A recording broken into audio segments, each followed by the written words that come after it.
अगर तुमने गिद्ध की ये 7 बातें याद रख लीं, तो गरीबी, हार और डर तुम्हारे जीवन से हमेशा के लिए भाग जाएंगे। लेकिन इन बातों को जानने के लिए तुम्हें जाना होगा उस जंगल में जहाँ एक अनाथ युवक और एक बोलता हुआ गिद्ध आमने सामने मिले थे। नमस्कार दोस्तों, मैं हूँ बी गोविंद और आपका स्वागत है आपके अपने चैनल मोटिवेशनल मंक पर। वो रात बहुत अजीब थी। बिजली चमक रही थी, आकाश गड़गड़ा रहा था और मैं एक भूखा, थका, टूटा हुआ लड़का जंगल की एक झाड़ी के पीछे छिपा था। मेरे पास कुछ नहीं बचा था। घर छूट गया, रिश्ते छूट गए और सपने वो तो कब के मर चुके थे। तभी एक अजीब सी आवाज आई, गहरी, भारी और बेहद शांत। क्या तुम उड़ना चाहते हो? मैं चौंका, चारों तरफ देखा, कोई नहीं था। फिर मेरी नजर एक ऊंचे पत्थर पर बैठे एक गिद्ध पर पड़ी जो मुझे ही देख रहा था। वो गिद्ध बोल रहा था। मैं डर गया, पीछे हटने लगा, लेकिन उसकी आंखों में एक ऐसा सुकून था जैसे वो मुझे बरसों से जानता हो। उसने फिर पूछा, तुम गरीब हो, लेकिन क्या तुम हमेशा ऐसे ही रहना चाहते हो? मैं कुछ नहीं बोला, पर मेरे अंदर बहुत कुछ टूट चुका था। गिद्ध ने कहा, अगर तुम मेरी 7 बातें जान लो तो मैं वादा करता हूँ गरीबी तुम्हारे जीवन को फिर कभी नहीं छू पाएगी। पर ध्यान रखना, उसने आगे कहा, ये बातें सुनना आसान है पर इन्हें जीना एक तपस्या है। मैंने हामी भर दी। मेरे पास खोने को कुछ बचा ही कहाँ था। पहली बात, जो मर चुका है उसे ढोना बंद करो। गिद्ध बोला, मैं मरे हुए जीव खाता हूँ लेकिन उन्हें उठाकर नहीं ले जाता। मैं जानता हूँ जो मर गया उसे छोड़ा जाना चाहिए। तुम अपने मरे हुए अतीत को ढो रहे हो। रिश्ते, असफलताएं, पछतावा। जब तक इन्हें छोड़ नहीं दोगे तब तक नया कुछ शुरू नहीं होगा। दूसरी बात, ऊंचाई पर चढ़ो तभी दिशा दिखेगी। मैं बहुत ऊंचा उड़ता हूँ, गिद्ध बोला, क्योंकि नीचे से सिर्फ कीचड़ दिखता है, ऊपर से मंजिल। अगर तुम हर समस्या में उलझे रहोगे तो रास्ता कभी नजर नहीं आएगा। सोच को ऊंचा करो तभी अवसर दिखेंगे। तीसरी बात, धैर्य वो ताकत है जो भूख से भी बड़ा होता है। मैं भूखा रह सकता हूँ पर मैं इंतजार करना जानता हूँ। तुम इंसानों की सबसे बड़ी कमजोरी यही है, तुम ठहर नहीं सकते। अगर तुम्हारे अंदर इंतजार की कला नहीं है तो तुम कभी भी बड़ी चीज पाने के लायक नहीं बन सकते। चौथी बात, जहाँ कोई कुछ नहीं देखता वहाँ तुम्हें देखना सीखना होगा।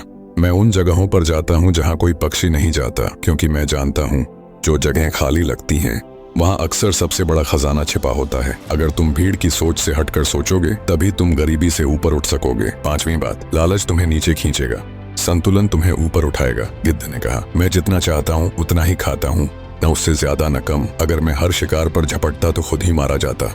तुम इंसान भी हर चीज को पाना चाहते हो, लेकिन तुम ये भूल जाते हो कि ज्यादा कभी कभी जर बन जाता है। जिस दिन तुम जान गए कि तुम्हें कितना चाहिए उसी दिन से तुम्हारे पास सब कुछ होगा। छठी बात, अंधेरे से मत भागो, वहीं तुम्हारा उत्तर छिपा है। जब सभी पक्षी रात में सो जाते हैं मैं तब भी उड़ता हूँ। अंधेरा मुझे नहीं रोकता, क्योंकि मैं अपने अंदर रोशनी लेकर उड़ता हूँ। तुम्हारे जीवन में भी अंधेरे पल आएंगे, असफलता, अकेलापन, दुख, पर वहीं पर तुम्हारा असली रूप जन्म लेता है। डरो मत, डटे रहो। 7वीं बात, उड़ना मत छोड़ो, चाहे कितनी भी बार गिरो। मुझे हर दिन उड़ना होता है, क्योंकि एक दिन अगर मैं उड़ना भूल गया तो मैं किसी की थाली में पड़ा मांस बन जाऊंगा। तुम्हारे लिए भी यही सच है। एक दिन की हार, एक दिन की थकावट, अगर तुमने उड़ना छोड़ दिया तो दुनिया तुम्हें खा जाएगी। उड़ते रहो, सोच से, मेहनत से, विश्वास से। गिद्ध ने अपनी 7 बातें कह दी। वो शांत हो गया, मानो कह रहा हो, अब तुम्हारी बारी है। मैं उसका चेहरा देखता रहा। पहली बार ऐसा लगा कि कोई मेरी गरीबी को नहीं, मेरी आत्मा को देख रहा है। मैंने पूछा, क्या मैं अब कभी गरीब नहीं रहूंगा? गिद्ध मुस्कुराया, अगर तुमने इन बातों को सिर्फ सुना नहीं जिया तो तुम कभी खाली नहीं रहोगे। लेकिन याद रखना, इन बातों की परीक्षा जिंदगी हर दिन लेगी। अगली सुबह मैं उस जगह से निकला, पर वो गिद्ध कहीं नहीं था। मैंने हर तरफ देखा, वो चट्टान, वो आवाज, सब जैसे कोई सपना था, पर मेरे अंदर एक अग्नि जल चुकी थी। मैं शहर लौटा, पहले की तरह सब कुछ वही था, भीड़, भूख, बेरोजगारी। पर अब एक चीज बदल गई थी, मैं खुद। अब मैं चीजों को गिद्ध की नजर से देखने लगा। मैंने एक पुराना गोदाम देखा जिसे लोग भूतिया कहकर छोड़ चुके थे, पर मुझे वहाँ संभावना दिखी। मैंने वहाँ एक छोटी सी वर्कशॉप शुरू की। लोग हंसे, ताने मारे, पर मैं डटा रहा। धीरे धीरे मेरी मेहनत रंग लाने लगी। मैंने वहाँ से एक एक चीज बनाई। जो दूसरों के लिए बेकार था उसे मैं बेशकीमती बना देता। कुछ ही महीनों में मेरी दुकान फिर एक छोटी कंपनी में बदल गई। अब हर बार जब मैं किसी मुश्किल में आता तो एक आवाज अंदर से गूंजती, ऊंचाई से देखो, इंतजार करो, उड़ते रहो। मैं समझ गया था, गिद्ध कोई पक्षी नहीं था, वो मेरे अंदर का गुरु था जो हमेशा से मेरे साथ था। अब मेरे पास पैसा था, सम्मान था, पहचान थी, पर सबसे बड़ा सुख ये था कि मैंने खुद को पाया था। पर मैंने उस ज्ञान को अपने तक सीमित नहीं रखा। जिस दिन तुम्हें कुछ मिल जाए और तुम उसे दूसरों को न दो तो वो ज्ञान नहीं, लालच बन जाता है। मैंने छोटे बच्चों को सिखाना शुरू किया कैसे सोच को बदला जाए। मैंने उन्हें गिद्ध की बातें बताई। पहले तो बच्चे हंसे, गिद्ध, गुरु, पर जैसे जैसे मैं उन्हें समझाता गया उनकी आंखों में चमक आने लगी। फिर मैंने एक छोटी सी क्लास खोली, नाम रखा गिद्ध पथशाला। यहाँ कोई किताब नहीं थी, सिर्फ कहानियां थी, जीवन से जुड़ी बातें जिनसे बच्चे अंदर से मजबूत बनने लगे। एक दिन एक सरकारी अधिकारी आया और बोला, तुम क्या सिखा रहे हो? ये तो शिक्षा नहीं है। मैं मुस्कुराया और कहा, हाँ, ये शिक्षा नहीं, ये जीवन दर्शन है। यहाँ गरीबी को जड़ से उखाड़ा जाता है, सोच को बदलकर। धीरे धीरे लोग मेरे पास आने लगे। क्या आप गिद्ध वाली 7 बातें हमें सिखा सकते हैं? मैंने पहली बार एक स्टेज पर भाषण दिया, हजारों लोग और मैं, एक साधारण लड़का जो कभी जंगल में भूखा पड़ा था। मैंने उस स्टेज पर कहा, मैं कोई गुरु नहीं हूँ। मुझे गिद्ध ने सिखाया कि इंसान गरीबी से नहीं, खुद से हारता है। अगर तुम उड़ना सीख जाओ तो तुम्हें कोई गिरा नहीं सकता। लोग पूछते, क्या वो गिद्ध असली था? मैं बस मुस्कुराता, क्या फर्क पड़ता है? वो था या वो मेरा अंतरात्मा था, या शायद परमात्मा का कोई दूत। जो भी था, उसने मुझे जगा दिया। अब मेरी जिंदगी का मकसद बदल चुका था। मैंने ठान लिया था, हर उस इंसान तक गिद्ध की ये 7 बातें पहुंचाऊंगा जो आज खुद को टूटा, हारा और गरीब समझता है। क्योंकि गरीबी बाहर नहीं, सोच में होती है।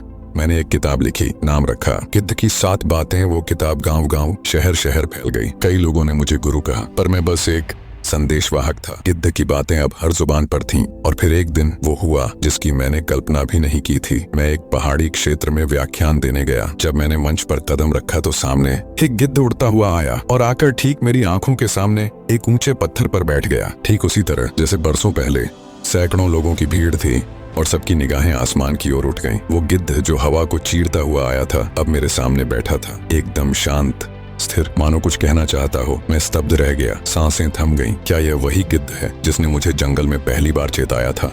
या यह बस एक संकेत है उस दिव्य शक्ति का जिसने मेरी राह दिखाई? भीड़ सन्न थी और मैं उसकी आंखों में देख रहा था। उस गिद्ध की आंखों में वही गहराई थी, वही बुद्धिमत्ता जो मैंने वर्षों पहले देखी थी। और तब उसने अपने पंख फैलाए, एक गोल चक्कर लगाया और ऊंचाई की ओर उड़ गया। मुझे लग रहा था जैसे वो कह रहा हो, अब तुम्हारा काम पूरा नहीं, बस शुरू हुआ है। उस दिन मैंने मंच पर खड़े होकर कहा, इस गिद्ध ने मुझे सिर्फ उड़ना नहीं सिखाया, इसने मुझे जिंदा होना सिखाया है। आज जो भी मैं हूँ वो उसकी दी हुई 7 बातों की वजह से हूँ, जो मैं आज तुम्हें फिर से याद दिलाना चाहता हूँ। गिद्ध की 7 बातें, गरीबी से मुक्ति के सूत्र। एक, ऊंचाई सोचो तभी उड़ पाओगे। 2, एकाग्र रहो, शिकार दिखे तो फोकस टूटना नहीं चाहिए। 3, धैर्य रखो, सही समय पर ही झपट्टा मारो। 4, भीड़ से अलग चलो तभी पहचान बनेगी। 5, मरे हुए सपनों में मत उलझो, जो मर गया उसे छोड़ो। 6, अकेले उड़ने से मत डरना, सफलता का सफर अकेला होता है। 7, जब ऊंचाई पर पहुंचो, नीचे गिरने से नहीं, रुके रहने से डरना। मंच पर सन्नाटा था, हर चेहरा भावुक था, कई की आंखों से आंसू बह रहे थे, क्योंकि ये सिर्फ बातें नहीं थी, ये वो ट्रूथ थे जो उनकी जिंदगी को आईने की तरह दिखा रहे थे। कार्यक्रम के बाद एक बूढ़ा आदमी मेरे पास आया। उसने कहा, बेटा, मैंने आज पहली बार गिद्ध को गुरु की तरह देखा। मैं मुस्कुराया और जवाब दिया, असल में हर चीज हमें सिखा सकती है अगर हम सीखने के लिए तैयार हों। इसके बाद मैं अपने उसी पुराने गांव लौट गया जहां कभी मैंने जंगल में रात बिताई थी। वहां अब लोग मुझे पहचानते थे, लेकिन सबसे सुंदर क्षण वो था जब एक छोटा बच्चा मेरे पास दौड़कर आया और बोला, गिद्ध गुरु के शिष्य आप आ गए। मैंने वहाँ एक स्मारक बनवाया जिस पर लिखा था, गरीबी एक बीमारी नहीं बल्कि एक सोच है जिसे बदला जा सकता है अगर गिद्ध जैसी नजर और धैर्य हो।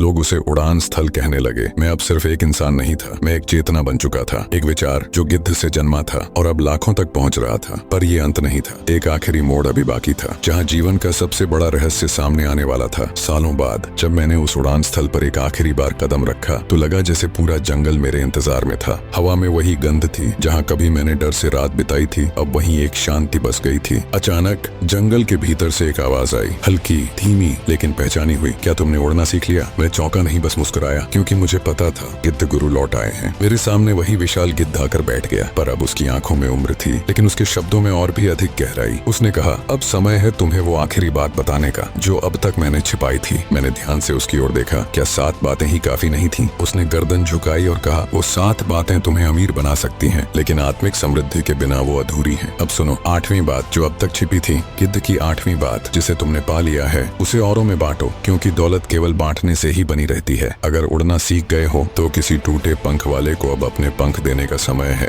ये सुनते ही मेरे जीवन की पूरी दिशा बदल गई। मैंने गिद्ध की उन 7 बातों को अब ज्ञान शिविरों में बदल दिया, जहाँ गरीब, बेसहारा, अनपढ़ हर कोई आकर सीख सकता था। उड़ान सिर्फ अमीरों की चीज नहीं, ये हर इंसान का अधिकार है। एक दिन एक लड़की मेरे पास आई, फटी साड़ी में, पर आंखों में जिद्द थी। उसने कहा, मैंने गिद्ध की बातें सुनी है, क्या मैं भी उड़ सकती हूँ? मैंने जवाब दिया, तू उड़ने के लिए पैदा हुई है, अब बस डर को नीचे गिरा दे। कुछ सालों में वही लड़की लड़की IAS अफसर बन गई और फिर उसने भी कई जिंदगियां बदल डाली। लोग उसे गिद्ध की बेटी कहने लगे और मैंने उस दिन जाना कि मेरी उड़ान अब अकेली नहीं थी। मेरे जीवन का आखिरी पड़ाव था। मैं अब बूढ़ा हो चला था, पर मेरी आत्मा गिद्ध की तरह आजाद थी। लाखों लोगों ने मेरी किताब पढ़ी, गिद्ध गुरु की 7 बातें, और अब वो बातें आंदोलन बन चुकी थीं। आज जब तुम ये कहानी सुन रहे हो, शायद किसी पहाड़ की चोटी पर बैठा कोई गिद्ध तुम्हें देख रहा हो और पूछ रहा हो, क्या तुमने उड़ना सीख लिया? अगर हाँ, तो अब वक्त है किसी और के पंख बनने का। एक दिन मैं नदी के किनारे बैठा था, जहाँ कभी मैंने भूख और गरीबी का दर्द सहा था। अब वहाँ मेरे चारों ओर बच्चे थे जो मेरे अनुभव से सीख रहे थे। मैंने उनसे कहा, जो अमीर होता है वो पैसे से नहीं सोच से होता है। तभी एक बच्चा बोला, क्या गिद्ध कभी गरीब होता है? मैं मुस्कुराया और कहा, गिद्ध वो पक्षी है जो कभी जमीन पर पड़ा नहीं रहता, वो केवल अवसर की प्रतीक्षा करता है और जब वक्त आता है तो सबसे ऊंचा उड़ता है। मुझे याद आया जब मैंने वो 7 बातें पहली बार सुनी थी। मैं टूट चुका था, थक चुका था, डर चुका था, लेकिन अब मैं लाखों दिलों की उम्मीद बन चुका था।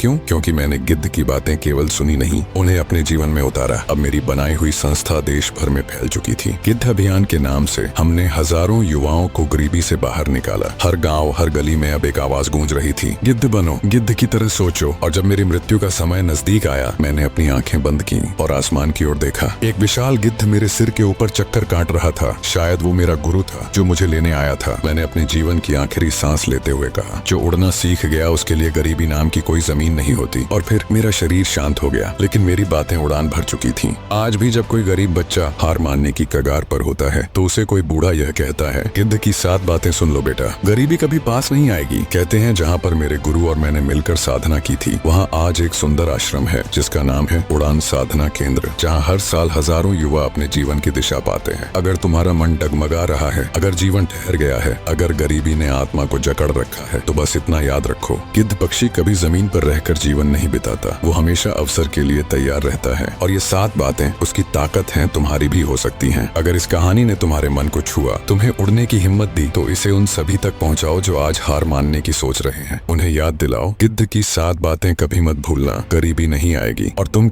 अब उड़ने के लिए तैयार हो? तो वीडियो को लाइक, शेयर और सब्सक्राइब जरूर करें। कमेंट में लिखिए, मैं गिद्ध की तरह उड़ूंगा।